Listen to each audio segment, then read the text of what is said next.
I'm Jesse Lubinsky. I'm Donnie Piercy. Hi, I'm Jeffrey Heil, host of the Partial Credit Podcast, a part of the Education Podcast Network. Just like the show you're listening to now. Shows on the network are individually owned and opinions expressed may not reflect others. Find other interesting education podcasts at edupodcastnetwork.com.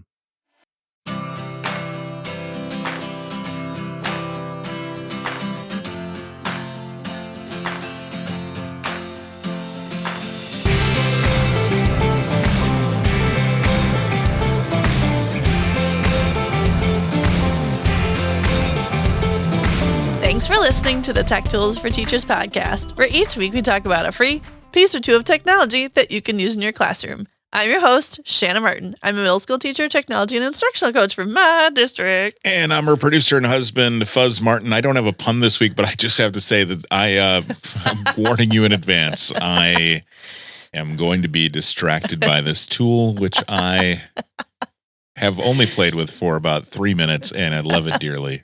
So just wanted to say. Happy episode 178. Yeah. Happy episode 178. It's buckle up, kids. So can't wait for all of what's going to happen now. Yep. So it's a sunny day in Wisconsin and it's freezing outside. Yep. And this week, it's been a busy week, and I've been supporting a lot of staff and having some great conversations with different teachers.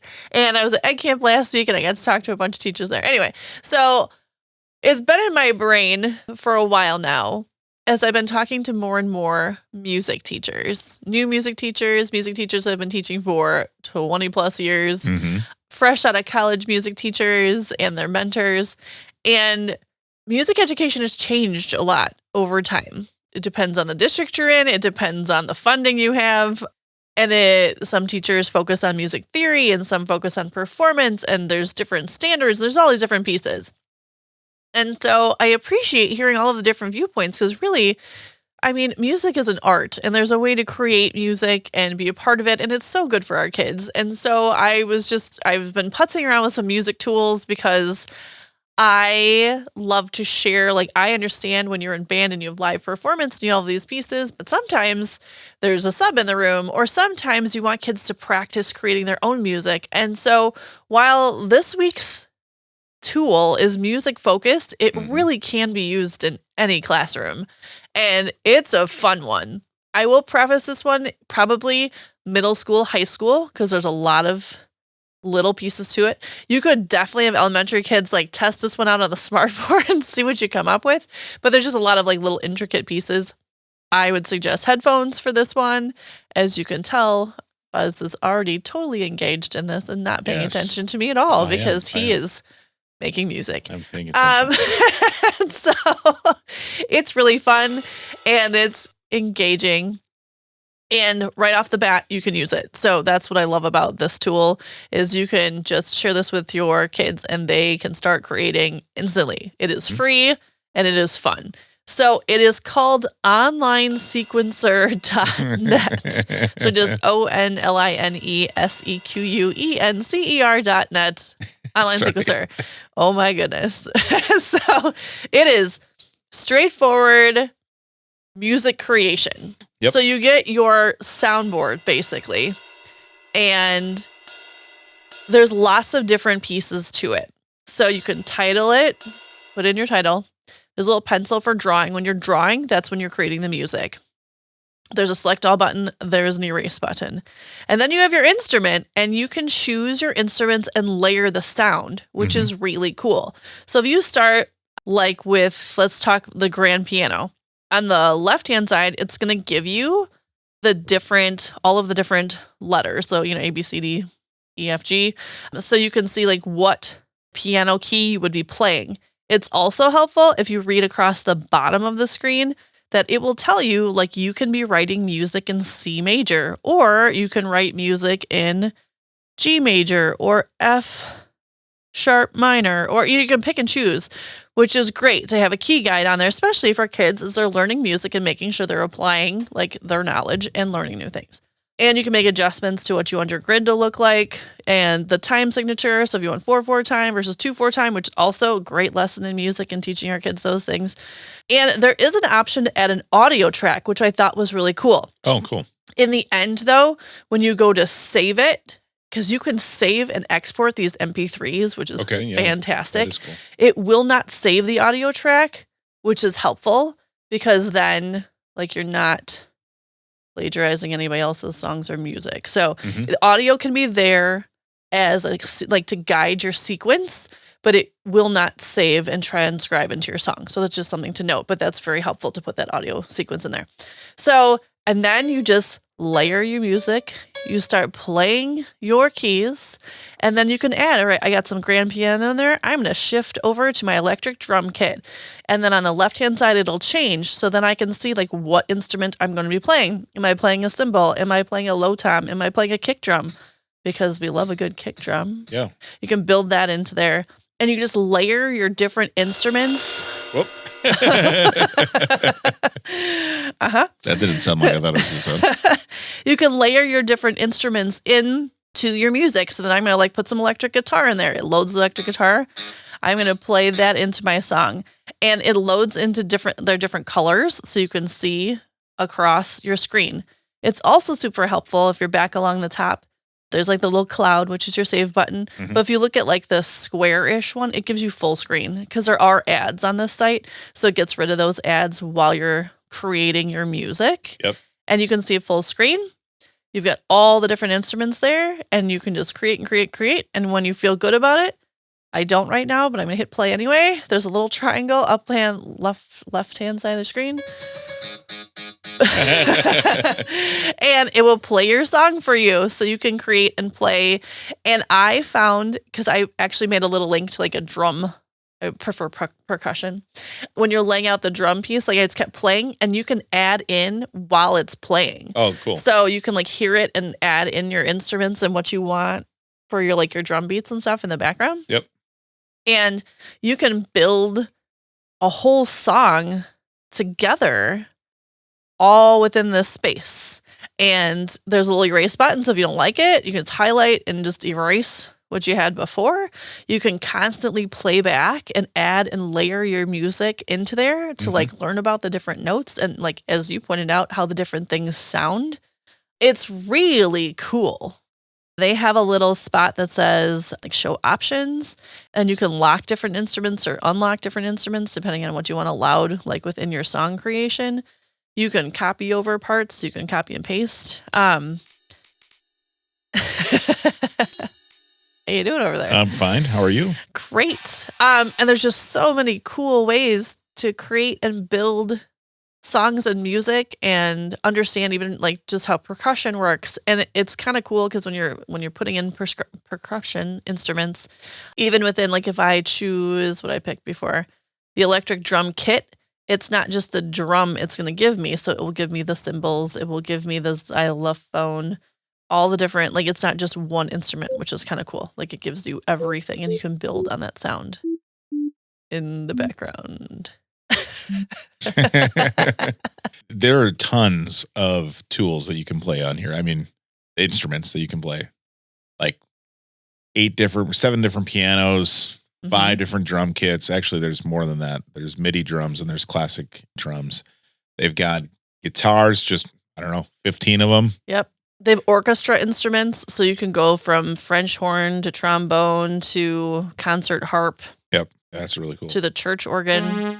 So there's just so many cool ways to create. And like it's just very straightforward. You can create all your songs and like build in your lines of music. And then when you're done, you click the little cloud to save. And what's cool is it gives you a link directly to the sequence. So you can just copy the URL. Yep. And you can email it to anybody. So you can just share it out with people so that they can hear what you've created. So if you have students make something and you just want them to drop it into your Google Classroom. I'm likely you keep startling yourself. Like you keep like playing things like, what am I playing now? But you can save the sequence and have kids drop that URL right into your Google Classroom so they can show you and they can share with their friends and they can create different songs. And if you want to go beyond that, when you have the little cloud, Excellent. once you've saved, there's also a little arrow next to there and you can import as an MP3, export as a WAV file or a MIDI file, and you can save and copy and share out. That's how I discovered when I went to save my MP3, my Apple Music opened up and I found a commercial. gem. Yes, a commercial from back when I was on the radio and I'm like, hey, I need a voice. Yeah. And I you read voiced the Dodge County, Wisconsin firefighters picnic. I did. Good for you. From That like was great. 2000. You sounded great. 2011. That was Yeah. my first like on mic real experience. Yeah. I need that. You need to send that to me, please. Like, use it to Promote the Dodge County. promote the Dodge County. Firemen's Put it in my picnic. collection of sound. old sounds, old-timey sounds. But yeah, so like there are so many cool ways to save and have kids create music and share it, which I love, and it's just easy and they can connect with music and create sounds, which would be really great if they are, building sound pieces into their videos and all kinds of stuff that they can create. Yep. It's cool. A few, I guess, teacher things to point out with this as you continue to push buttons. Clearly, earbuds or headphones would be really helpful with this. Maybe because not the kid with ADHD. it's fine. That'd be me. That's you. It's fine. It's fine. Sequences, members. So there is a chat to be aware of. I mean, Okay. you'd have to like click into the chat to really do anything, but it's be aware that there is a chat that is not like censored by anything. So just there's a chat there. Okay. And then there's like a forum of other people posting their music and things like that. So just be aware that that's in there. But if you stick with online sequencer and have them go full screen, you should be okay with that. And just let students know, like, obviously, like, be responsible and check what you need to. But it's really just a very cool tool. This is a video game music one that was built by somebody else. So pretty cool. Yeah, like you can really just create cool music. There's just so much flexibility in all of it. Somebody created that this morning as Just because why some not? other teacher doing a podcast about music. Clearly, they're more talented than I a teacher's husband who stumbled upon online sequencer and Yes. not a single thing of work was done after that. But it really is. It's just a very cool way to be, playing around with music and using all of those different tools and music instruments and timing pieces. And it's a very cool way to create. So on that note, this is definitely not one that you wrote. No, this is not one. This is Stolz auf Deutschland All right. by a user named William Gorsuch. All right. So, There you go. yeah. Wow. It's cool. I like it. Onlinesequencer.net. Yeah. Check it out. Check it out. And even if you're Wear not your sure about headphones. using it with your students, like check it out. Like it's a very cool, just a cool site to play around with. Yeah, definitely a good way to visualize the music and taking notes from quarter notes and 16th notes and seeing how that changes the grid and all of that, the tempo. Yeah. They've got a metronome, all that stuff. It's really cool. it's very cool. So there you go. Love it. Online sequencer. Check it out. Great tool, Shanna. Thanks for tuning in. This has been the Tech Tools for Teachers podcast. If you ever have any questions, you can find me on the app formerly known as Twitter, SmartinWI, or you can visit Threads, or you can visit me on Facebook. If you ever want to get more information Instagram. on the links to the technology discussed in this episode, you can visit smartandwi.com. If you'd like to support the show, please consider buying me a coffee or two. Visit buymeacoffee.com/smartandwi. Or visit smartandwi.com and click on that cute little purple coffee cup. Your donations help keep this show going. New episodes each week. Thanks for listening. Go educate and innovate. The ideas and opinions expressed in this podcast and the Smart NWI website are those of the author Shanna Martin and not of her employer. Prior to using any of the technologies discussed on this podcast, please consult with your employer regulations. This podcast offers no guarantee that these tools will work for you as described, but we hope they do, and we'll talk to you next time right here on the Tech Tools for Teachers podcast.